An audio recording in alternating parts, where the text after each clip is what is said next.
News 524 के सभी दर्शकों को नमस्कार। आज हम गोसाईगंज रेलवे स्टेशन पर हैं और हमारे साथ में गोसाईगंज रेलवे स्टेशन के प्रभारी महोदय महेंद्र नाथ मिश्रा जी मौजूद हैं। आज हम आपसे जानेंगे कि इसके पहले हमको कुछ जानकारियां मिल रही थी कि रेलवे स्टेशन पर गंदगी का अंबार लगा हुआ है, वहां पर सफाई नहीं हो रही है। इसके बारे में हम आपसे जानेंगे। और अब लगभग यहाँ पर ठंड जो है ख़त्म होने वाली है और गर्मी की शुरुआत लगभग हो गई है, अगर मौसम ने करवट नहीं बदला तो।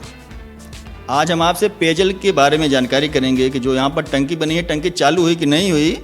और यहाँ पर जो हैंडपम्प लगे हुए हैं, हैंडपम्प तो 3-4 हैं, लेकिन एक दो चल रहा है और उस पर भी पानी पीने योग्य नहीं है। तो सबसे पहले भैया आपका स्वागत है। धन्यवाद जी। तो सबसे पहले हम आपसे जानना चाहते हैं कि इधर गोसाईगंज रेलवे स्टेशन पर काफ़ी गंदगी का जो है अंबार लगा हुआ था और लोग आते थे बताते थे भैया एकदम वहाँ पर यात्रियों को बैठने के लिए बहुत समस्या हो रही है। तो सबसे पहले आप बताइएगा कि जो यहाँ पर गंदगी का अंबार लगा हुआ था उस बारे में बताइए कि आखिर क्या क्या इसका जो कारण है। इसका प्रमुख कारण ये था कि गंदगी सफाई नहीं हो पा रही थी। सफाई 16 नवंबर से बंद हो गई थी और उसका मुख्य कारण था कि बजट का उपलब्ध ना होना था।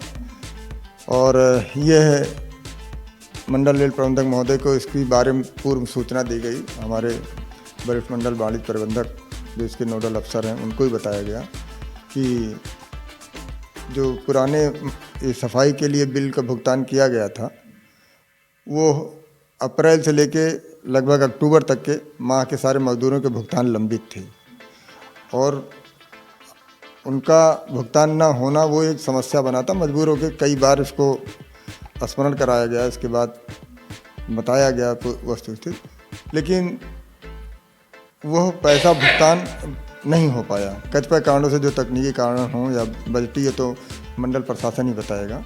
इसके लिए कई बार पत्र द्वारा सूचित कराया गया। फिर ये बताया गया कि अगर जो बजट नहीं आ पाया तो हम किसी तरह 15 तक हम इसको कार्य करेंगे, 15 नवंबर तक, और उसके बाद सर हम विवश हैं, काम नहीं करा पाएंगे। इसकी सूचना हमने प्रशासन को दे दी थी। और फिर जब बंद हुआ, अब ये भी निवेदन किया गया था कि कोई वैकल्पिक व्यवस्था हो जिससे जन परिवार ना होने पाए, हमारी ये रेल छवि ना खराब होने पाए। इसके लिए भी आग्रह किया था कि ऐसा कोई व्यवस्था वैकल्पिक कर दिया जाए, लेकिन चूँकि ये प्रशासन भी महाकुंभ और अन्य कार्यक्रमों में व्यवस्था है, इसलिए संभवतः इस कारण से इधर अपेक्षित ध्यान नहीं दे पाए, जिसके कारण 16 नवंबर से बंद होने के बाद गंदगी बढ़ती गई। जाने दीजिए। अब हम आपसे जानना चाहते हैं, जैसे अभी हम आप देख रहे हैं कि स्टेशन लगभग जो साफ़ है, तो जैसे करीब 1 माह यहाँ पर गंदगी का अंबार जो है लगा हुआ था और अब इधर आज हम फिलहाल देख रहे हैं कि अब पूरा साफ है। तो ये क्या जो है सफाई व्यवस्था फिर से स्टार्ट हो गई है, आप लोगों को जो है बजट मिलना स्टार्ट हो गया है, या किसी जो है कंपनी द्वारा इसको किया जा रहा है, ज़रा बताइए क्या मामला? नहीं, सफाई व्यवस्था तो इसलिए शुरू कराना पड़ा कि पिछला कई माह का करीब सितंबर तक का भुगतान किया गया। जो लेबर मजदूरों का भुगतान था सितंबर तक का कर दिया गया, नहीं अगस्त तक का किया गया। सितंबर, अक्टूबर, नवंबर का भी बकाया है, लेकिन इसके बावजूद हमारे मंडल रेल प्रबंधक या विशेष करके हमारे वरिष्ठ मंडल परिचालन प्रबंधक महोदय ने निर्देश दिया कि ये रेल छवि की बात है और किसी भी तरह आप आग्रह करके मजदूरों से इसको कराइए। इसका भुगतान हम यथाशीघ्र इसी जनवरी माह में करा देंगे, लेकिन अभी तक बहरहाल हो नहीं पाया। तो इस कार्य को फिर 26 जनवरी के बाद से शुरू करा दिया गया है कि निवेदन करके उन्हीं मजदूरों से कि करिए, आप कार्य करिए, आपका भुगतान होगा। तो ज़रा आप ये जानकारी दीजिएगा भैया कि जो आप लोगों को बजट मिलता है, क्या आप इसकी जानकारी दे सकते हैं कि 1 माह में सफाई के लिए कितना आपके पास आता बजट? बिल्कुल, क्यों नहीं दे सकते। एक्चुअली क्या पिछले मुझे लगता 23 तक, 31 मार्च 23 तक तो 25,000 था। उसके बाद मंडल रेल प्रबंधक महोदय द्वारा जो भी मूल्यांकन किया गया, इसको 5,000 कम करके फिर 20,000 कर दिया गया। तो सफाई मद नहीं, बल्कि यह 20,000 जो दिया जा रहा वो सफाई के अतिरिक्त सारे छोटे मोटे जो भी कई कार्य हैं उसके लिए दिया जाता था। उसी में इन्होंने सफाई मद को भी जोड़ दिया, तो 20,000 वही दिया जा रहा। और जबकि यह 25,000 का जो मूल्यांकन था वो पुराने क्षेत्रफल के हिसाब से था, जबकि उसके 6 गुना हो गया। लेकिन अब जो भी प्रशासन की चलिए ठीक है। तो जैसे कि अब रेलवे स्टेशन करीब 2-3 प्लेटफार्म का हो गया है, उसमें ओवरब्रिज भी शामिल है, और इतना लंबा प्लेटफार्म और सफाई के लिए क्या आपको 20 से 25 हज़ार रुपया जो है पर्याप्त हो जा रहा है कि पूरे स्टेशन की जो सफाई हो जा रही है? नहीं, आपने सही सवाल किया। ये कतई पर्याप्त नहीं है। इसके बारे में हमने क्षेत्रफल और सारे जो लाइनों का एरिया, नाली, यूरिनल, टॉयलेट की सारे विवरण हमने लिख के मंडल प्रशासन को दिया है, और उसमें लिखा है कि मंडल रेल प्रबंधक महोदय द्वारा एक निर्धारित किया गया है कि किस क्षेत्रफल पे कितने मजदूर लगेंगे। उस सब के मैंने एक पूरी विवरण बना के मैंने मंडल रेल प्रबंधक के पास भेजा था कि इसका जो है एक मूल्यांकन कराते हुए इसकी समीक्षा करके जो मजदूर तय हो वो इसमें स्वीकृति दी जाए, जिससे उसी अनुसार पूरे संपूर्ण एरिया का कराया जाए। क्योंकि अभी मेरे पास जो पर्याप्त अपर्याप्त जो भी राशि है, उससे जो मजदूरों की व्यवस्था हो सकती, उसमें जो क्षेत्रफल हम करा सकते हैं उसको मैं, जहाँ पर मेरे अधिकाधिक यात्री या कर्मचारी जहाँ पे ज़्यादा इनका आना जाना हो रहा, उस एरिया को हम साफ करा रहे हैं। नई बिल्डिंग, पुरानी बिल्डिंग, नई बिल्डिंग के सामने का दोनों प्लेटफार्म और उसके बाहर का सर्कुलेटर, इस एरिया से भी उतना किसी भी तरह मैं इसको कराने के लिए प्रयास कर रहा हूँ, जो करा रहा हूँ। तो जैसे कि अब यहाँ पर जो है सफाई व्यवस्था स्टार्ट हो गई है, और क्या अब हम और गोसाईगंज की जनता, क्षेत्र की जनता और जो यहाँ पर यात्री हैं, अब मान के चलें कि हाँ अब यहाँ पर सफाई व्यवस्था कंटिन्यूज होती रहेगी? जी हाँ, जो धनराशि उपलब्ध होगी उससे जो भी मजदूर दिवस बनेंगे उससे कोशिश करके एक योजना बना के उतने एरिया को तो साफ कराया ही जाएगा। बाकी एरिया छूटे रहेंगे, उसके लिए आग्रह किया जा रहा प्रशासन से कि इसको पर्याप्त राशि उपलब्ध कराएं, जिससे संपूर्ण एरिया सफाई की जा सके। बहरहाल अभी उस पर्याप्त जो भी राशि उपलब्ध है उससे जो संभव हो सकेगा वो सफाई कराया जाएगा। जैसे कि यहाँ पर गोसाईगंज रेलवे स्टेशन पर एक अहम मुद्दा है पेयजल का। अब पेयजल की जो टंकी आज तक जो है चालू नहीं हो पाई, और जो 2-3 हैंडपम्प हैं, फिलहाल जो हैंडपम्प है वो जो है प्लेटफार्म नंबर 1 पर हैं, और उसमें से 1-2 चल भी रहा है, लेकिन उसका पानी पीने लायक नहीं है, जहाँ तक हमने देखा है, कई बार हम आते रहते हैं।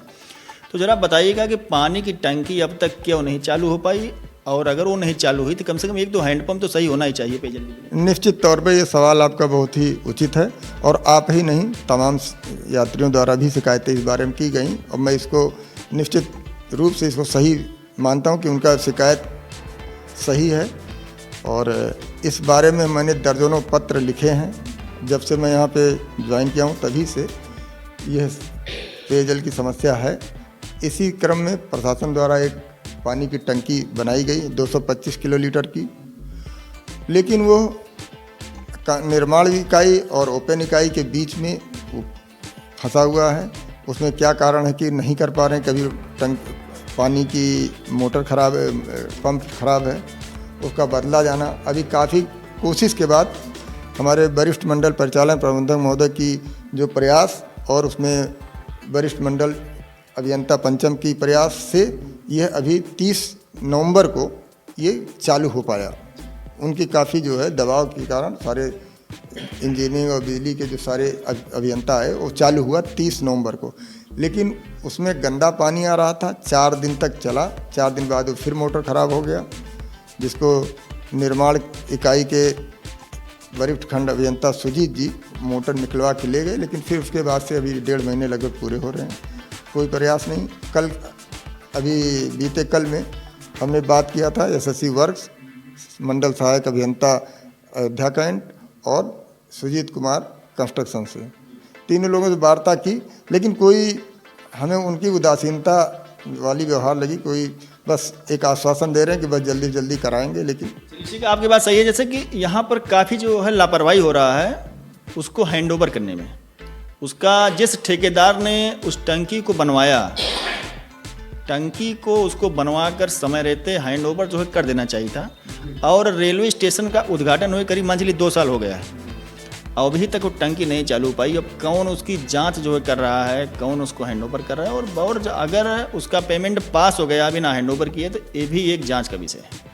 तो जैसे कि अब यहाँ पर जो है जब गर्मी चालू हो गई है तो पेयजल के लिए क्या यहाँ व्यवस्था है, और जैसे मान लीजिए अगर ये नहीं सही हो पा रहा हैंडपम्प तो आपको कुछ वहाँ से जो है आश्वासन मिला है कि 1-2 दिन में वो जो है स्टार्ट हो जाएगा टंकी? जी बिल्कुल आश्वासन मिला है, लेकिन कोई संतोषजनक आश्वासन नहीं है। उससे हम सारे लोगों को जलापूर्ति को नहीं करा सकते सारे यात्रियों को। एक हैंडपम्प चल रहा है, कल के डेट में ही बताया कि हैंडपम्प सही करना है, एक है समरसेबिल पंप सही करने के लिए एसएससी वर्क अध्यक्ष श्री हरीश कुमार जी को बताया गया।